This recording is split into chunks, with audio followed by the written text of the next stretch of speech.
আল্লাহ তাআলা সালাত ফরজ করেছেন, নবী সালাত ফরজ করেছেন, সালাত আদায় করতেই হবে। ওযু করে নামাজ পড়তে হয়, পানি পাওয়া যায় না, বিনা ওযুতেই সালাত আদায় করতে হবে। পানিও নাই, মাটিও নাই, বিনা ওযুতে বিনা তায়াম্মুমে সালাত আদায় করতে হবে। পরিষ্কার কাপড় পরে সালাত আদায় করতে হয়। পরিষ্কার কাপড় নেই, যেই কাপড়ে পেশাব পায়খানা লেগে আছে, যেই প্যান্টে পেশাব লেগে আছে, আর কোনো পরিষ্কার কাপড় নেই, এই পেশাবওয়ালা কাপড়ে সালাত আদায় করতে হবে। পরিষ্কারও নেই, অপরিষ্কারও নেই, কোনো কাপড়ই নেই।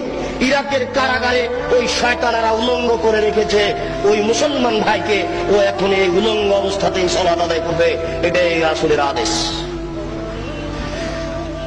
একজন মহিলা ও পুরুষ পরিষ্কার কাপড় পরে সালাত আদায় করবে।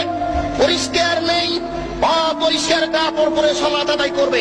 পরিষ্কারও নেই, অপরিষ্কারও নেই, কোনো কাপড়ই নেই, উলঙ্গ নগ্ন অবস্থায় সালাত আদায় করবে, করতেই হবে। পশ্চিম দিকে মুখ করে সালাত আদায় করতে হয়। পশ্চিম বোঝা যায় না, দিনে পশ্চিমে সালাত আদায় করতে হবে। শত্রু তাড়া দিয়েছে, দৌড়ানো অবস্থায় সালাত আদায় করতে হবে। দাঁড়িয়ে সালাত আদায় করতে হয়, দাঁড়িয়ে থাকা যায় না, বসে সালাত আদায় করতে হবে। বসে থাকা যায় না, শুয়ে, বিছানায় শুয়ে সালাত আদায় করতে হবে, করতেই হবে। সালাত আদায় করতে হবে না এরকম কোন পরিস্থিতি অন্তত পুরুষের জন্য নেই। নবী করিম সাল্লাল্লাহু আলাইহি সাল্লাম বলেন, মান তারাকা সালাত মুতাআম্মিদান ফাকাদ কাফার। কেউ যদি ইচ্ছাকৃত সালাত ছেড়ে দেয় তাহলে সে কাফের হয়ে গেল।